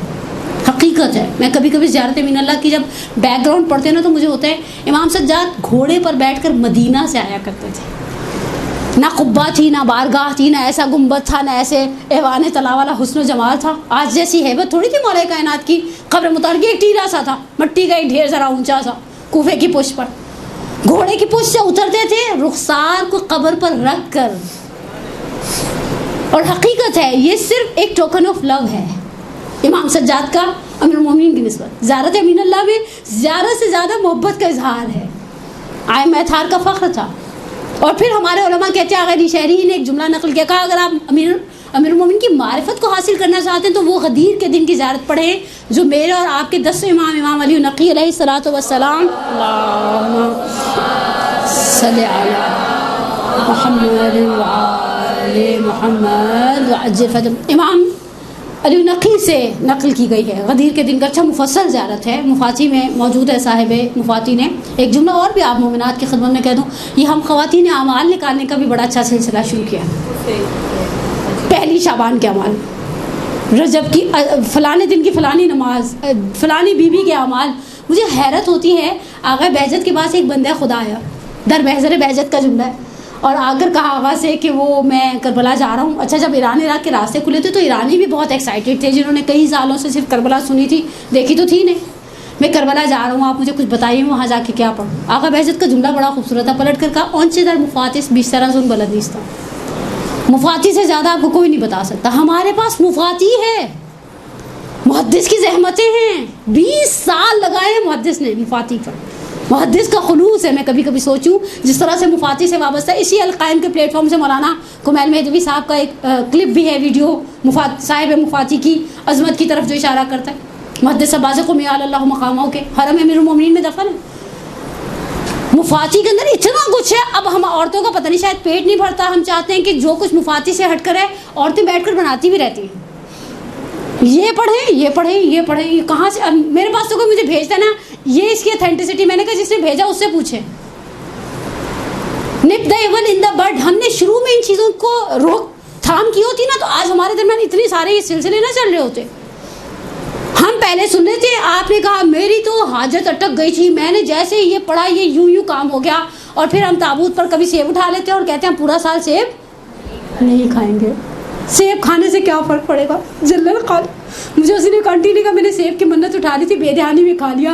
میں نے کہا پہلے تو مجھے پتا شادی شدہ عورت ہے، شوہر سے پوچھ کے منت مانی تھی تو بیچاری کہنے لگی اب کیا انگلی پکڑ کے چلے شوہر کی. میں نے کہا جہاں شریعت نے کہا وہاں ہم پکڑ کے چلتے نہیں ہیں، اور جہاں نہیں کہا وہاں وہ بیچارے کے سر پہ ڈال دیتے ہیں. یہی زبردستی لے کر گئے تھے بیچارہ نہ 3 میں نہ 13 میں. ایسے اعمال بنا کے ہم نے ڈھیر لگائے ہوئے ہیں. میرے پاس ہر روز واٹس ایپ پر آئے تھے اعمال ام البنین، اعمال فلانی، اعمال. ارے مفاتی میں اتنا کچھ ہے. مفاتی میں کس درد کی دوا نہیں ہے. مفاتی واقعات الصالحات حقیقت ہے ہمارے پاس ایک ڈھیر ہے. لیکن اس صاحب مفاتی میں نے جس طرح سے زیارتوں کو نقل کیا وہ خوبصورت ترین زیارتوں میں سے مولا کی. اگر آپ میں سے کبھی ایسا دل ہو نا معرفت امیر المومنین کی حاصل کی جائے، اس زیارت کے جملوں پر توجہ، اور معصومین کی زبان سے نکلے ہوئے جملے ہیں. آگے اسد شاکری صاحب کا بھی ایک کلپ میں نے دیکھا. یہ تو معصومین کا کلام ہے، اس کی اپنی ایک برکت ہے. اب میں آخر میں ایک جملہ، اب یہ جملہ چھٹے امام کا ہے، لسان صادق ہے، رئیس مکتب تشیع ہے، ہم فقہ جعفری سے وابستہ ہے، اور جعفری اب واللہ علم میرے تو خیر اعمال ایسے نہیں ہیں، لیکن ہم جعفری کہلانے میں فخر محسوس کرتے ہیں الحمدللہ۔ وہ معصوم کہتا ہے سلام بھیجتے ہیں، وہ معصوم سلام بھیجتے ہیں، کیا کہہ کر سلام بھیجتے ہیں کہ ہمارا سلام اس معظمہ پر، بی بی جبل صبر تھی، صبر کا پہاڑ تھی، اور صبر کا پہاڑ کس طرح سے نہ کہیں۔ امام صادق منصور کے حکم پہ جب امام کے گھر کو آگ لگائی گئی، امام کے عیال، گھر کی کنیزیں، غلام سب باہر نکل آیا، راوی نے دیکھا کہ امام صرف گھر کے شعلوں کو بھڑکتا ہوا دیکھ رہے ہیں۔ آگے بڑھا تسلی قلب کے لیے، دلاسا دینے کے لیے ایک جملہ امام کی خدمت میں عرض کیا، کہا مولا الحمدللہ شکر کا مقام ہے، آپ سالم، آپ کے بچے سالم، بیویاں، ازواج، کنیزیں، غلام سب تو باہر کھڑے ہیں۔ امام نے کہا تم سے کس نے کہا کہ میں اس گھر کے شعلوں کو دیکھ کر، یعنی اس وجہ سے صرف گھر کے جل جانے پر رو رہا ہوں؟ کہا مولا آپ بھڑکتے ہوئے شعلوں پر آپ کی نگاہ ہے، اور آپ کی آنکھوں سے آنسو محاسن پر جاری ہیں، داڑھی پر آنسو گر رہے ہیں۔ امام فرماتے ہیں ان بھڑکتے ہوئے شعلوں کو دیکھ کر مجھے شام غریبہ کے جلتے ہوئے خیمے یاد آئے۔ مجھے نہیں معلوم آج شہزادی کی ولادت کا دن ہے، میں شہزادی سے صرف اتنا پوچھوں، شہزادی سب سے زیادہ تکلیف دہ حالت کون سی تھی؟ ہمارے درمیان بہنیں بیٹھی ہیں، خدا کبھی بھائیوں کے کسی دکھ میں نہ رلائے۔ پرسوں 28 رجب تھی، میں نے کچھ جملے پڑھے، پتہ نہیں کسی محفل میں ہی تھی، جملہ بہت عجیب تھا، عبداللہ بن سنان کوفی کا جملہ ہے 28 رجب کے حوالے سے۔ کہا جب میں 28 شان حیدر جوادی علی اللہ مقامہ انہیں نقل کیا، مرحوم شان حیدر جوادی، میری جان قربان ہو جائے، واقعاً بہت زحمتیں ہیں ان کی، ہم نے شاید قدر ہی نہیں جانی برے صغیر پاک و ہند کے علماء کی۔ مرحوم شان حیدر جوادی نقل کرتے عبداللہ بن سنان جو اہل کوفہ تھے، آئے ہیں مدینہ میں 28 رجب کو، مدینہ سوگوار ہے، آئے، آ کر پوچھا، مدینے والوں نے کہا حسین جا رہے ہیں۔ خلاصہ کر رہی ہوں 1.5 یا 2 منٹ میں، کہا میں محلے بنو ہاشم میں پہنچا، میں نے جو اطراف کے لوگ تھے ان سے پوچھا کیا چل رہا ہے یہاں پر؟ کہا اسباب سفر احمادہ ہے، اب محملیں بٹھائی جا رہی ہیں۔ کہا حسین ایک مسند پہ بیٹھے ہوئے ہیں، عباس انتظامات سفر کر رہے ہیں، اکبر ہیں، قاسم ہیں، اور محمد ہے، جوانان بنی ہاشم ہیں۔ کہا میں نے دیکھا بیت الشرف کے دروازے پر پردہ اٹھا ہے اور کوئی معظمہ آئی ہیں، اور اس معظمہ کے آتے ہی ایک 13 سال کا نوجوان آگے بڑھا اور ایک محمل کو بٹھایا ہے۔ کہا میں نے پوچھا یہ کون ہے؟ کہا یہ بیوہ حسن ہے، یہ قاسم ہیں، ماں کو سوار کرا رہے ہیں۔ کہا پھر ایک معظم آئی، ایک نوجوان جس میں شباہت تھی پیغمبر کی، اس نے محمل کو بٹھایا، کہا علی اکبر ہیں، ام لیلہ ہیں، عباس آگے بڑھے، کہا ام کلثوم ہیں، عباس ہیں۔ کہا میں نے دیکھا ابھی تک حسین بڑے آرام سے بیٹھے ہیں، مسند پر دیکھ رہے ہیں، لوگ آ رہے ہیں جا رہے ہیں، محملیں بٹھائی جا رہی ہیں، حسین مسند سے کھڑے ہو گئے۔ پھر میں نے دیکھا عباس کو اشارہ کیا، آنکھوں ہی آنکھوں میں قناعتوں کو بڑھا دیا۔ کہا 2 نوجوان آگے بڑھے، ایک ماں کے دائیں اور ایک بائیں کھڑا ہو گیا۔ اکبر نے محمل کا پردہ ہٹایا، ہاتھ تھاما، عباس زمین پر بیٹھ گئے، زانو کو طے کیا، شہزادی سے کہا سوار ہو جائے۔ میں نے کہا یہ کوئی انداز علی سے نکلا ہے۔ مجھے کسی نے کہا وہی عقیلتنا، وہی عابدہ آل علی، وہی زینب بنت علی۔ اے عبداللہ بن سنان تم جانتے نہیں یہ اب جو نکلی ہے نا، یہ عقیلہ بنی ہاشم ہیں، یہ عابدہ آل علی ہیں، یہ زینب بنت علی ہیں۔ دیکھا کس شان سے رخصت ہوئی ہے۔ آپ نے عبداللہ بن سنان کوفی کا جملہ سنا، میں نے کتاب کو سمیٹ دیا، صرف آخر کے جملے 11 محرم کو حمید ابن مسلم ازدی کا بھی جملہ سنتی جائیے۔ کہا جب بیواؤں کو سوار کرا دیا، ماں کی کنیز فضا کو بھی سوار کرا دیا، اب حسین کی بہن ترائی کی جانب چلی گئی۔ حمید ابن مسلم آپ سب جانتے ہیں، وہ مؤرخ ہے کربلا کے واقعے کا، وہ سپاہی نہیں ہے عمر سعد کا۔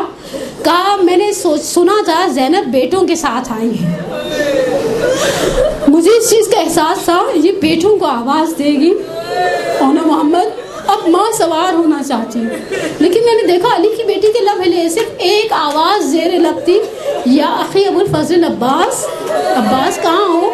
کہ زینب سوار ہونا چاہتی ہے۔ میں بی بی سے پوچھوں، بس میرا آخری جملہ، میں بی بی سے پہلا سوال کروں، بی بی سخت وقت کہاں تھا؟ ہم طے نہیں کر پائے۔ وہ وقت سخت تھا جب 5 سال کے سن میں رات کی تاریکی میں ماں کا جنازہ اٹھا، جب آپ بابا کے اور دروازے کے درمیان آ کر کھڑی ہو گئی اور آپ نے کہا بابا ماں کے بغیر کس طرح سے رہیں گے؟ ہماری ایک استاد ایک جملہ پڑھا کرتی تھی، میں نے آج تک تاریخ میں یہ جملہ نہیں پڑھا، لیکن اور مجھے یہ بھی نہیں معلوم کہ ہماری وہ استاد زندہ ہیں یا خدا اگر دنیا سے جا چکے ہیں تو خدا ان کی کبیرہ صغیرہ گناہوں کو انشاءاللہ معاف کرے۔ وہ کہا کرتی تھی، جناب زینب کو آخری وقت میں جناب سیدہ نے کہا تھا، بہنیں چھوٹی ہوں یا بڑی، بھائیوں کے لیے ماں ہوا کرتی ہیں۔ دیکھو زینب میرے حسین کو تنہا نہیں چھوڑنا، اور ہم ہمیشہ کہتے ہیں نا زینب نے بھائی پر قربان کر دی، پسر نہیں، زینب کی قربانی امام وقت کے حوالے سے تھی۔ زینب کو احساس تھا، زینب کی معرفت کا وہ مقام تھا، لیکن جب امام صادق کہہ رہے صبر کا پہاڑ ہے، دیکھیں صابر نہیں کہا، صبورہ نہیں کہا، صبر کا پہاڑ کہا۔ میں بیوی سے پوچھوں، بیوی وہ رات کس طرح سے گزاری ہوگی جب صحن خانہ میں چھوٹی بہن اور 2 بھائیوں کے ساتھ تھی، اور بابا ماں کے جنازے کے بعد بقی میں جا کر قبروں کے نشان بنا رہے تھے؟ یا اس سے زیادہ سخت وہ رات تھی جب نصف شب میں بابا نے جام شہادت نوش کیا، لیکن میرا دل یہ کہتا ہے، یقینی سی بات ہے، دیکھیں کچھ جملے محتاج نہ تاریخ کے ہیں، نہ مقتل کے ہیں، نہ مورخ کے ہیں، یہ چیزیں انڈرسٹوڈ ہوتی ہیں جب بابا کو دفنا کر بھائی پلٹے ہوں گے تو بھائیوں نے سر پر ہاتھ ضرور رکھا ہوگا اور کہا ہوگا زینب ابھی ہم ہیں نا۔ یہ شاید اس سے زیادہ مصیبت اس وقت آئی ہو جب صحن میں پڑے ہوئے جنازے میں سے، تابوت میں سے تیر نکالنے کی بات آئی، لیکن بیوی ایک بات ہم سب جانتے ہیں، یہ وہی جملہ ہے جو امام حسن کی زبان سے نکلا شب 28 صفر، جب امام حسین نے آپ کو دیکھ کر گریہ کرنا شروع کیا اور کہا بھیا آپ کے بعد زندگی کیسے گزرے گی؟ کہا لا یوم کا یوم کا یا ابا عبداللہ، حسین تمہارے دن جیسا کوئی دن نہیں ہے۔ شاید مجھے نہیں معلوم، ہمارے بعض بڑے منابر نے، مرحوم شاہ حیدر جوادی نے پڑھا اور بعض بزرگواروں نے پڑھا کہ شام غریبہ کی تاریکی میں بابا آئے تھے اور کہا تھا تم تھوڑی دیر کے لیے آرام کرو، میں پہرے پر ہوں۔ مجھے نہیں معلوم، میں نے آج تک اس روایت کی سند نہیں دیکھی، لیکن مجھے نہیں معلوم وہ رات شب 11 محرم کیسے گزاری تھی۔ ہمارے مراسیوں نے، یعنی ہمارے شعری جو ہے مرثیے ہیں اور نوحے ہیں، ان میں شب عاشور کا بہت تذکرہ ہے۔ رات نہ ڈھلنا کہ اجڑ جائے گی زینب، بھائی سے دمیں صبح بچھڑ جائے گی زینب، اے رات بکھر جا تیرے بس میں ہے جہاں تک، مٹ جائیں گے کل آل محمد کے نشان تک۔ باقی ہے یہ منظر علی اکبر کے اذان تک، لیکن شہزادی مجھے لگتا ہے شب عاشور سے زیادہ سخت شب 11 تھی۔ ایک طرف اقربا کے لاشیں تھے، ایک طرف سہمے ہوئے یتیم بچے تھے، ایک طرف سید سجاد اور شب امامت کی حفاظت آپ کے حوالے تھی، اور پھر ایک طرف ان بیویوں کے ساتھ آگے کا سفر تھا۔ لیکن حقیقت ہے وہ صبر کا پہاڑ جس مقام پر کھڑا رہا، جس مقام پر عام زندگی کے اندر شاید ایک بڑے سے بڑا مرد بھی صبر نہ کر پائے، صرف صبر نہیں کیا۔ جناب سید زینب کی زندگی کا آخری سبق جو آج کے حوالے سے میں آپ کو دینا چاہتی ہوں، صبر اس شان سے کیا کہ دشمن کو اس مصیبت کے اوپر تعجب ہوا۔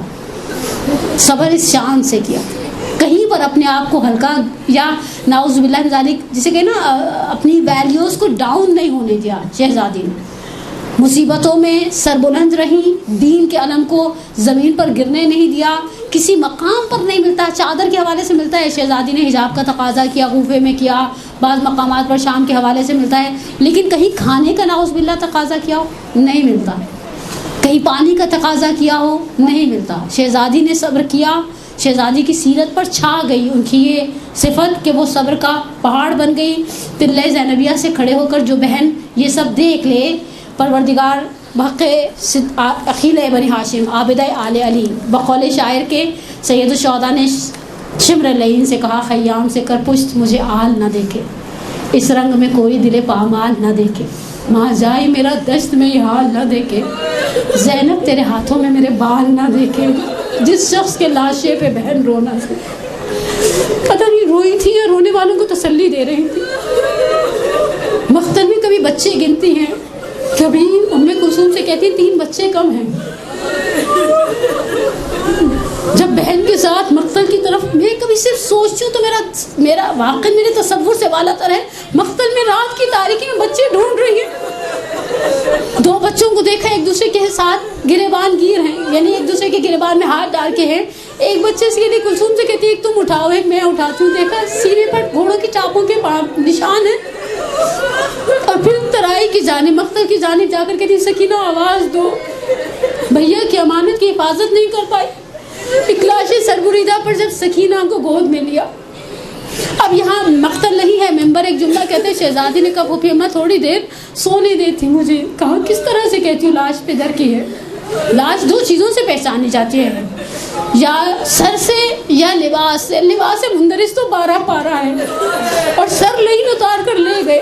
کہا پھوپھی اماں مجھے نہیں معلوم. جب رخسار پر پہلا تماچا پڑا میں نے بابا کو یاد کیا. جب کرتے کے دامن میں آگ لگی میں نے بابا کو یاد کیا. جب کان سے لہو بہا میں نے بابا کو یاد کیا. میں مقتل میں کہتی تھی یا اباتا, یہ لاش سربریدہ کہتی تھی یا بنیا الیہ الیہ, پروردگارہ تجھے یا رب الحسین اشفی صدر الحسین بظہور الحجہ, پروردگارہ تجھے اس ماہ شعبان المعظم کے حلول کا واسطہ, پروردگارہ تجھے واسطہ محبت والے محبت کا, تجھے آیات شعبان المعظم کا واسطہ. اس مہینے میں ایسی ولادت رکھی کہ پھر اول سے آخر تک شہادت نہیں رکھی. حسین کا ایسا لاڈ اٹھایا پروردگارہ تو نے محمد والے محمد کے صدقے میں, سید الشہداء کے صدقے میں, اس بہن کے صبر کے صدقے میں. مالک سبتین کا ایک جملہ ہے, راوی کہتے ہیں میں نے کبھی کسی عورت کو ایسے نہیں دیکھا. بھائی کی کٹی ہوئی رگوں پر منہ رکھ کر کہا ان خیرتنی بینک و بین الرحل, اگر مجھے اختیار دے دیا جائے تیرے پاس رکنے میں اور یہاں سے چلے جانے میں یہیں بیٹھی رہوں گی تمہاری لاش کے پاس, چاہے صحرا کے جانور مجھے کھا جائیں. پروردگارہ تو جو صابرہ بہن کا واسطہ دے کر ہماری سب سے بڑی حاجت ہمارے ولی کے ظہور میں تعجیل فرما, ہمارے گناہ کبیرہ صغیرہ کو معاف فرما. پروردگارہ خصوصیت کے ساتھ اگر ہمارے درمیان کوئی بہن ہے جو پریشان ہے, خدا نخواستہ بھائیوں کے حوالے سے کوئی فائنینشیل کرائسس ہے, کسی کا بھائی بیمار ہے, کچھ بہنیں ہیں مد نظر جنہوں نے التماس دعا خصوصی کا کہا ہے پروردگارہ بحق محمد وآل محمد, جو پریشان ہیں بہنیں بھائیوں کے حوالے سے قلب نازنین زینب کبریٰ کے صدقے میں پروردگارہ ان کی پریشانی کو برطرف فرما. شیعہ مسنگ پرسنس کا آپ کو پتہ ہے پچھلے 1 ہفتے کے اندر 80 سے زیادہ مومنین کے حوالے سے بہت بری خبریں آ رہی ہیں. پروردگارہ تجھے واسطہ محمد وآل محمد کا مومنین اور شیعان حیدر کرار دنیا میں جس جس جگہ پر ہیں ان کی جان, ان کے مال, ان کے ناموس کی حفاظت فرما. پروردگارہ تجھے صدیقہ کبریٰ کی اس لاڈلی کا واسطہ. بی آج آپ کو خدا نے پہلی بیٹی دی. بیٹیاں تو ویسے ہی اماں ابا کے جنازے کی ذرا رونق ہوا کرتی ہیں, آپ کو آپ کی بیٹی کا واسطہ دے کر ہم دعا کرتے ہیں. ہماری اچھا کتنی بخیل دعائیں مانگتے نا. مجھے کسی نے صبح کہا آپ دعا کریں خدا بیٹیوں کے مقدر یاور کرے. میں نے کہا کیوں, بیٹوں کا دکھ سکون سے سونے دیتا ہے ماؤں کو, کیوں ناقص دعائیں مانگتے ہیں ہم نے عادت بنا لی ہے آدھی دعائیں مانگنے کی, اور پھر جب وہ پوری ہو جاتی ہیں تو ہم کہتے ہیں اللہ نے تو نے سنی کیوں مانگتے ہیں ہم. آپ نے دیکھا ہم جب کسی کی ہم بیٹی ہوتی ہے تو کہتے ہیں اللہ میں بیٹی دی ہے مقدر اچھا کرے, بیٹے کا بھی مقدر اچھا کرے. عزیزان من, اولاد کسی حال میں بھی انسان کو اولاد کا دکھ سکون سے سونے نہیں دیتا. مولا کہتے ہیں اپنے اولاد کے لیے جب مانگو مقدر مانگو. میں نے عقل والوں کو مقدر والوں کے در پر دیکھا ہے. پروردگارہ ہمارے بچوں کا مقدر یاور فرما. ان آیات شعبانیہ کے صدقے میں آج عید ہے, پرسوں عید ہے, اور عیدیں چل رہی ہیں. اتنی بڑی پارٹی ٹائم چل رہا ہے شعبان میں.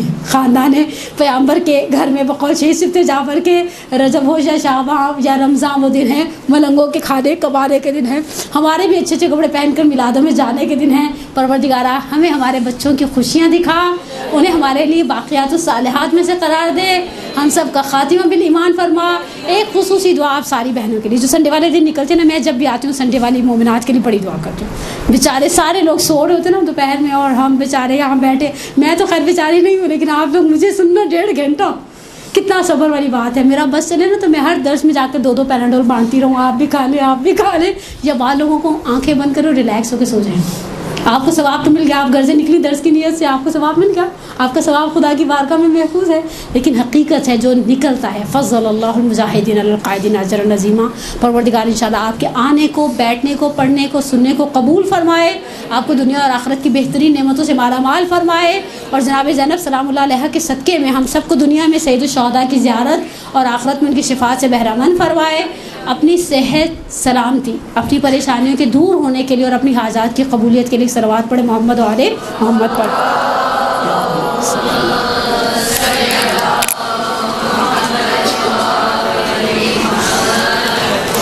برحمتك يا أرحم الراحمين وصلى الله على محمد وآله الطاهرين.